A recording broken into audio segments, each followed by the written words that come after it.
konsep dasar budaya organisasi, ya. Konsep dasar budaya organisasi ini bagian dari mata kuliah manajemen dan organisasi. Itu perlu untuk teman-teman ingat, ya. Tadi sebelum kita masuk pada materi terkait dengan konsep dasar budaya organisasi, saya mau bertanya dulu, teman-teman sehat atau enggak? Sehat.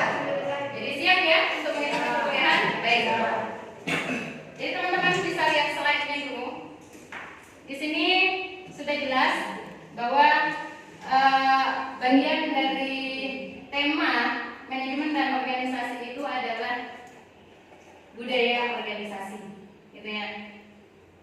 Sebelum kita masuk pada materi pembelajaran, teman-teman perlu ketahui ada beberapa capaian yang ingin kita capai di perkuliahan ini, atau kita kenal dengan CPMK, capaian materi perkuliahan itu. Apa itu kemudian? Ada 3 yang saya paparkan. Pertama berkaitan dengan memahami konsep budaya organisasi. Jadi harapannya di mata kuliah ini mahasiswa ini diharapkan mampu memahami apa sih sebenarnya konsep budaya organisasi. Baik, teman-teman. Jadi ada 3 hal yang akan kita bahas di budaya organisasi. Yang pertama pengertian budaya organisasi, lalu kemudian yang kedua berkaitan dengan macam-macam budaya organisasi, yang ketiga fungsi budaya organisasi.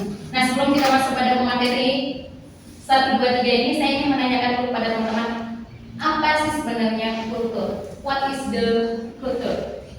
Siapa kira-kira yang bisa memberikan saya penjelasan? Siapa tahu teman-teman sudah searching duluan berkaitan dengan pengertian budaya organisasi.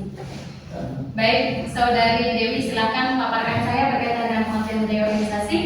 Terkait dengan budaya organisasi di sini yaitu kebiasaan atau ciri khas dari suatu organisasi yang menjadi pembeda antara organisasi itu sendiri dengan organisasi lainnya. Baik, jadi kesimpulan yang bisa saya ambil dari pemaparan Saudari Dewi, dia mengatakan bahwa budaya organisasi ini adalah pembeda atau yang kita kenal dengan identitas sebuah budaya organisasi, ciri khas, karakteristik. Lalu kemudian pemaparan yang kedua, siapa yang bisa melanjutkan tentang budaya organisasi sendiri? Silakan mungkin dari mahasiswa yang laki-laki.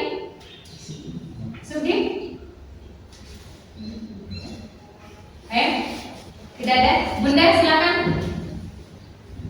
Mungkin dari sini kan budaya itu adalah adat istiadat. Baik. Adat istiadat yang selalu dilakukan ya suatu organisasi supaya dia punya ciri khas, supaya organisasi itu bisa terkenal juga dengan budaya itu. Baik. Jadi apa yang saya tangkap dari pernyataan Bunda bahwa budaya organisasi ini apa istilahnya tadi dia sampaikan sebagai pengenal, ya, atau ada kebiasaan yang dilakukan setiap hari itu teman-teman, ya, gitu ya. Jadi itu. Nah teman-teman, tadi sudah diberikan pemaparan terkait dengan budaya organisasi. Mari kita masuk pada slide pertama. Nah, teman-teman bisa perhatikan slide-nya. Di sini ada 3 gambar. Mungkin yang belum teman-teman dapat mengerti kenapa saya memasukkan 3 gambar ini. Pertama berkaitan dengan kultur. Kultur itu kalau kita artikan itu diartikan sebagai budaya. Nah, setiap perusahaan atau organisasi memiliki karakteristik unik masing-masing. Itu yang kita kenal dengan sebutan daripada budaya organisasi. Gitu ya. Misalnya lembaga pendidikan 1 dengan lembaga pendidikan 2 berbeda budaya organisasinya atau kulturnya. Apa kemudian yang dimaksud dengan budaya? Pola perilaku, sikap, asumsi atau tindakan-tindakan yang dimiliki oleh karyawan atau misalnya yang dimiliki oleh anggota dalam sebuah organisasi. Yang mana budaya organisasi ini merupakan ciri khas ciri khas ya. Misalnya di lembaga 1 kita tidak akan menemukan ciri khasnya di lembaga 2. Begitu juga dengan di lembaga 3. Masing-masing punya ciri khas tersendiri. Itu yang kita sebut dengan budaya, teman-teman. Paham sampai di sini? Paham. Ya. Lalu kemudian kita masuk pada gambar kedua. Budaya organisasi yang kuat akan meningkatkan kinerja. Nah, kinerja, paham ya?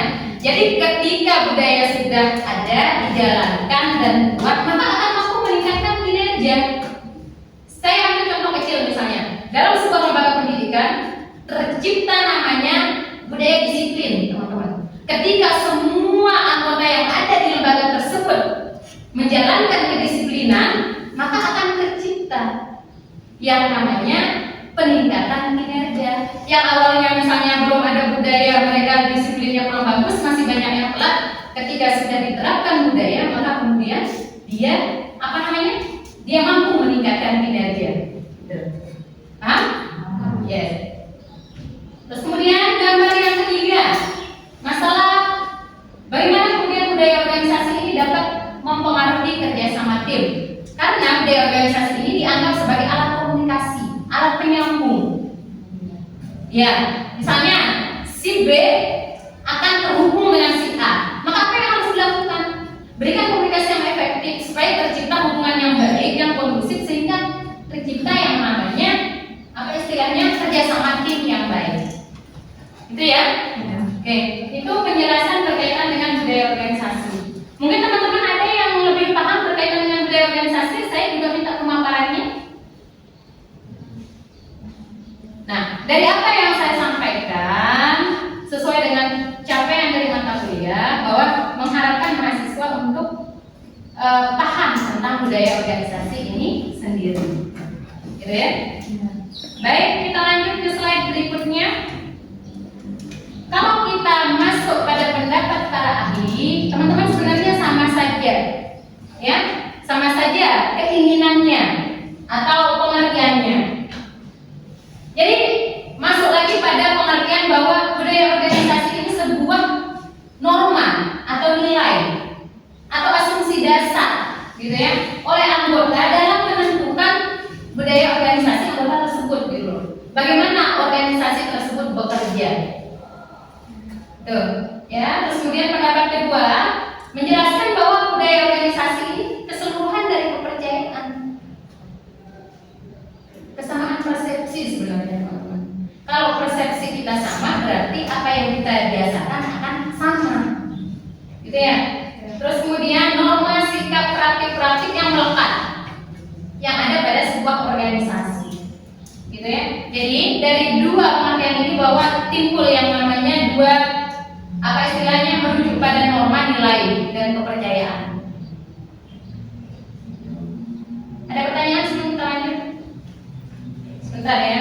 Nah, itu untuk landasan teori tentang para ahli bahwa memberikan pemahaman tentang istilahnya budaya organisasi ini merujuk pada norma, pada nilai, terus kemudian pada kepercayaan yang membentuk bagaimana cara individu berinteraksi dan bekerja dalam sebuah organisasi. Oke ya. Kesatuan daripada pembiasaan-pembiasaan. Kesatuan daripada menjalankan nilai. Tuh. Oke? Baik. Sekarang kita masuk pada 4 macam budaya organisasi. Nanti teman-teman juga bisa searching lebih jelas berkaitan dengan macam-macam budaya organisasi ini sendiri. Ada 4. Yang pertama berkaitan dengan budaya klan. Budaya klan ini lebih berfokus pada budaya yang sifatnya kekeluargaan dan kolaborasi. Jadi ada sistem kerja sama tim. Itu ya. Yang pertama untuk masalah budaya klan. Lalu kemudian yang kedua budaya adhokrasi, fleksibel dan inovatif. Dalam arti kata bahwa seseorang atau anggota organisasi itu dibebaskan untuk memberikan inovasi-inovasi, perubahan-perubahan, gitu ya. Jadi misalnya Sudi nanti masuk pada sebuah organisasi, dia dibebaskan berinovasi, beride sesuai dengan dia mau, tapi tetap dalam konteks tidak di luar istilahnya segala sesuatunya keputusan daripada atasan, gitu ya. Terus kemudian masuk pada yang ketiga, budaya pasar berorientasi pada hasil dan persaingan. Paham ya? Berarti kalau hasil berarti kualitasnya harus bagus, persaingan berarti persaingannya harus apa istilahnya? Harus bagus juga gitu ya. Harus mampu bersaing dengan yang lain gitu. Ya. Itu untuk budaya pasar. Lalu kemudian yang terakhir, macam budaya organisasi ini ada yang kita sebut dengan budaya hierarki berdasarkan struktur dan otoritas. Berarti kalau berdasarkan struktur, berdasarkan apa yang dipegang atau apa yang dikerjakan atau sesuai dengan job masing-masing, gitu ya. Terstruktur dengan jelas, jelas nih mau kerja apa, mau menjalankan apa. Paham ya? Yang saya sampaikan. Jadi ini 4 macam budaya organisasi, teman-teman. Kira-kira paham? Oke. 4 macam budaya organisasi. Lalu kemudian kalau kita masuk pada berikutnya, nah, masuk pada materi berikutnya berkaitan dengan fungsi budaya organisasi, teman-teman. Ada beberapa fungsi. Seperti tadi sebenarnya sudah terjawab dengan sendirinya berkaitan dengan pas saya menanyakan what is the culture? Apa fungsi dari budaya organisasi? Yang pertama adalah budaya menciptakan perbedaan antara satu organisasi dengan yang lainnya. Jadi dalam arti kata kita tidak akan menemukan budaya disiplin misalnya di lembaga B, kita hanya menemukannya di lembaga A. Paham? Ya. Itu yang kita sebut dengan menciptakan ciri khas, karakter tersendiri daripada sebuah lembaga. Atau misalnya kalau kita fokuskan ke lembaga pendidikan karena kita tentang pendidikan misalnya, jadi sekolah A, sekolah B, sekolah C tidak sama karakteristiknya. Mereka pasti ada perbedaan satu dengan yang lain. Lalu kemudian kita masuk pada yang kedua, budaya membuat rasa identitas anggota organisasi. Jadi kita selaku anggota ini sudah jelas identitas kita seperti apa, gitu ya. Kalau Anda tidak cocok dengan peraturan misalnya budaya yang ada di lembaga organisasi, ya berarti kita keluar dari lingkup organisasi tersebut. Terus kemudian yang ketiga, budaya sebagai perekat sosial yang menyatukan organisasi. Paham betul teman-teman bahwa ketika kita dalam lingkup organisasi berarti kita ada namanya perekat sosial, ya. Terus kemudian yang keempat, budaya memfasilitasi lahirnya komitmen terhadap sesuatu yang lebih besar. Jadi ada tujuan yang ingin kita capai. Sebuah perusahaan kalau tidak ada tujuan, mau dibawa kemana? Rugi dong perusahaan misalnya atau organisasi berdiri tetapi tidak ada tujuan. Maka untuk mencapai sebuah tujuan, maka mari kemudian kita membangun yang namanya komitmen. Lahir komitmen, menjalankan komitmen, lalu kemudian mengembangkan yang namanya hal-hal yang sifatnya memajukan. Oke ya. Terus kemudian yang terakhir, budaya sebagai penuntun yang membentuk sikap dan perilaku karyawan. Nah, misalnya tadi saya sudah katakan budaya disiplin misalnya sudah ditentukan dalam sebuah lembaga bahwa tidak boleh ada anggota yang jika sudah masuk jam kerja mereka keluar. Oke? Jadi secara tidak langsung kita membentuk perilaku mereka. Aturan-aturan yang kita buat itu akan membentuk perilaku gitu loh. Misalnya hari ini 80 dari anggota organisasi yang telat cuma 2 orang atau 3 orang. Kira-kira akan berdampak nggak bagi 3 orang tersebut? Nanti akan timbul rasa malu, sikap yang tidak pede. Akhirnya apa kemudian? Dia kemudian berubah diri, membentuk sikap yang awalnya tidak disiplin, lalu kemudian menjadi disiplin. Paham ya teman-teman sampai di sini? Oke, itu ya kita masuk pada fungsi budaya organisasi. Ya.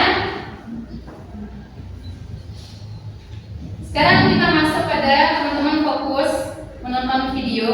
Ini beberapa contoh yang akan saya berikan kepada teman-teman berkaitan dengan budaya positif di sekolah, karena mungkin kita fokuskan ke sekolah dulu, ya. Budaya apa saja kira-kira yang ada di sekolah, ya. Ini teman-teman bisa tonton dulu sampai selesai.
Baik, saya pengen mencoba mengecek fokus teman-teman.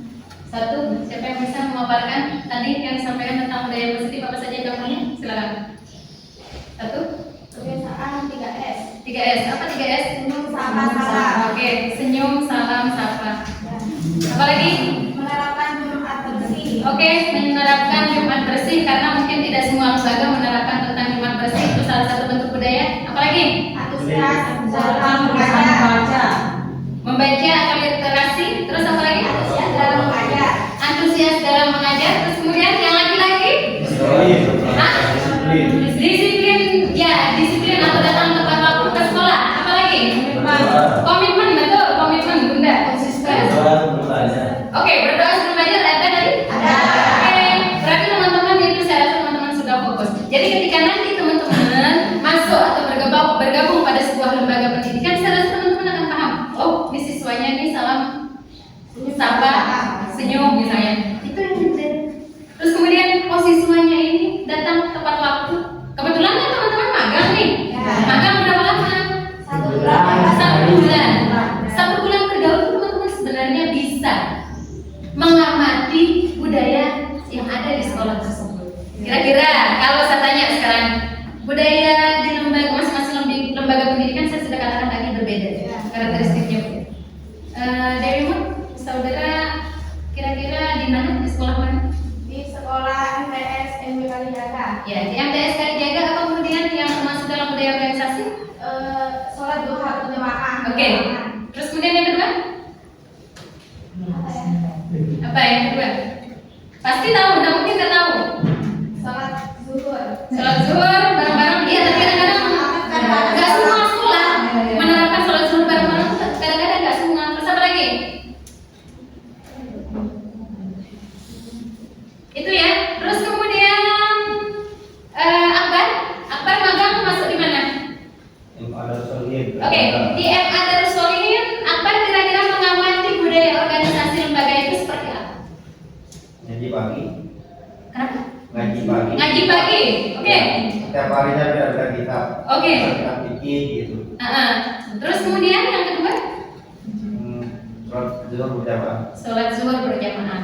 Baik, mungkin ada beberapa kesamaan tetapi tidak secara full sama. Ya. Terus kemudian saudara Siti, siapa yang dengar suaranya Siti?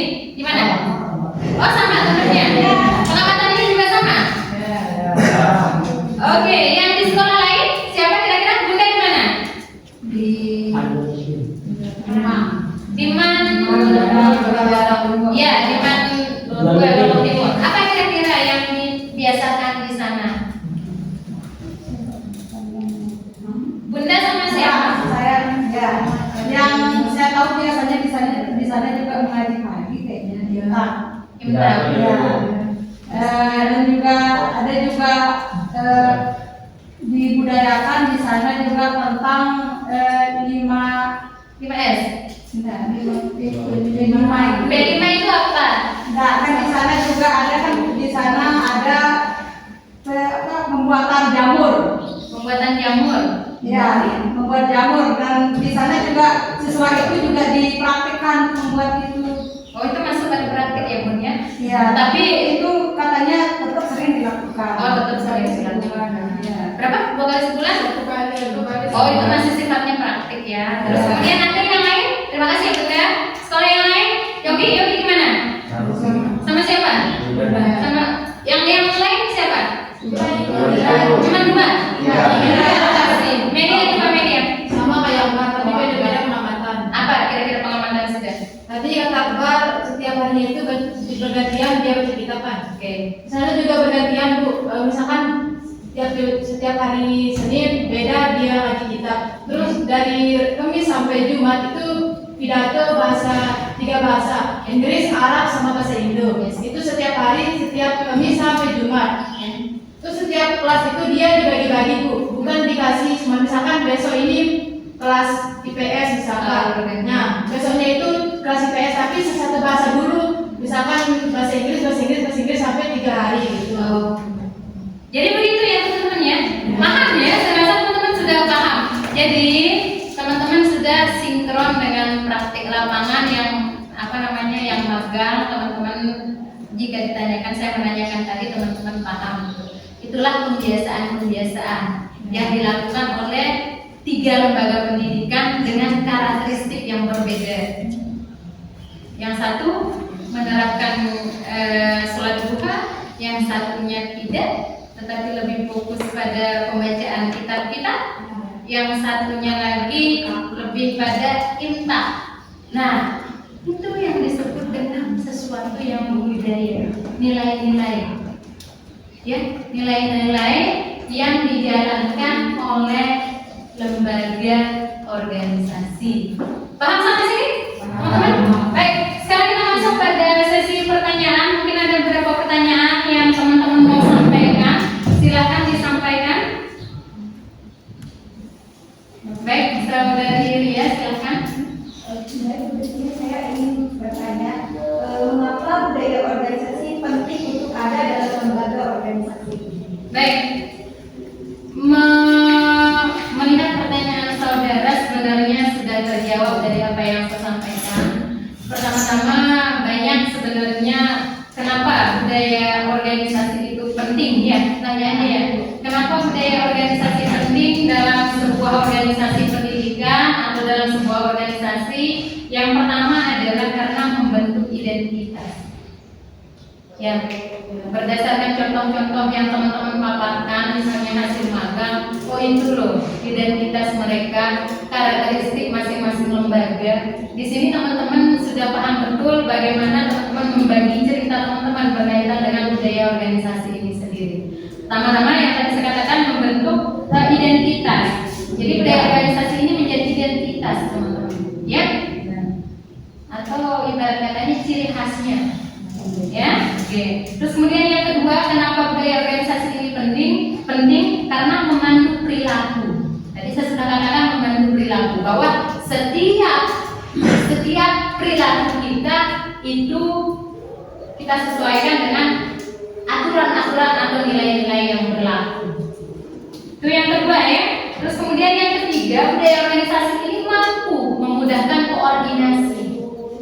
Ya, mampu memudahkan koordinasi dalam arti kata aktivitas semua orang itu terpantau dengan sangat baik, terkoordinasi dengan sangat baik.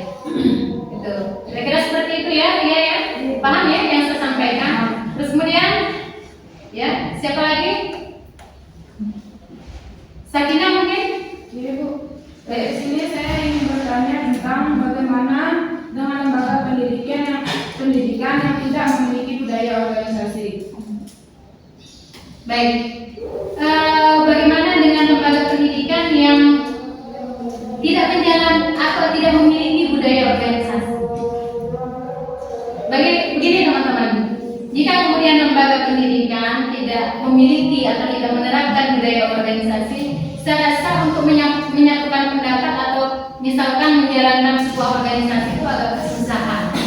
Karena misalnya si A kekeh dengan pendapatnya, si B kekeh juga dengan pendapatnya, tidak ada yang dinamakan dengan persamaan persepsi, gitu ya. Misalnya Subdi mau jalan sesuai dengan kemauannya, saya kerja ya kerja aja, tidak ada tujuan yang ingin saya capai, misalnya seperti itu. Terus kemudian dari remote, saya nggak mau diperintah-perintah, gitu misalnya ya. Nah, di sana kemudian akan kita terapkan yang namanya budaya organisasi. Kalau tidak ada, maka akan kesulitan dalam apa istilahnya menjalankan yang namanya budaya organisasi tersebut untuk mencapai tujuan. Saya rasa begitu teman-teman ya. Untuk perkuliahan ini saya cukupkan juga 2 pertanyaan untuk tugas mahasiswa sebagai kegiatan akhir kita, bahwa mahasiswa ini saya harapkan nanti bisa menjawab soal-soal yang saya berikan. Ada 4 pertanyaan berdasarkan apa yang teman-teman dapatkan yang saya paparkan tadi. Yang pertama berkaitan dengan sejauh mana Anda memahami budaya organisasi. Saya rasa Anda bisa menyampaikannya dengan daya tangkap saudara, dalam arti kata menggunakan bahasa saudara. Terus kemudian yang kedua berkaitan dengan, silakan berikan saya contoh-contoh, mungkin berdasarkan apa yang Anda tonton sesuai dengan media yang saya tampilkan, atau kemudian mungkin berdasarkan pengalaman Anda di lapangan. Itu juga penting ya. Terus kemudian yang ketiga, berikan yang ketiga dari 4 budaya organisasi yang saya paparkan tadi. Mohon maaf, permisi. 4 budaya organisasi yang saya paparkan tadi, mana kemudian yang paling ideal menurut saudara? Apakah kemudian berinovatif? Atau lebih ideal secara kekeluargaan? Atau lebih pada hasil dan persaingan? Atau lebih pada struktur yang sudah jelas? Gitu. Ya teman-teman ya, saya rasa perkuliahan juga kita cukupkan sampai di sini. Teman-teman, terima kasih sudah memberikan respon positif yang baik dengan segala tanggapan. Saya harapkan minggu depan kita ketemu dan diskusi lebih menjauh terkait dengan tema perkuliahan. Itu saja yang untuk hari ini. Perkuliahan saya cukupkan sampai di sini. Akhir kata, assalamualaikum warahmatullahi wabarakatuh. Waalaikumsalam warahmatullahi wabarakatuh. Terima kasih teman-teman untuk perkuliahan kita hari ini. Saya rasa teman-teman juga sudah sangat memberikan respon yang sangat luar biasa. Mari kemudian kita upload bersama-sama supaya pemikiran-pemikiran kita menjadi lebih apa istilahnya berkualitas.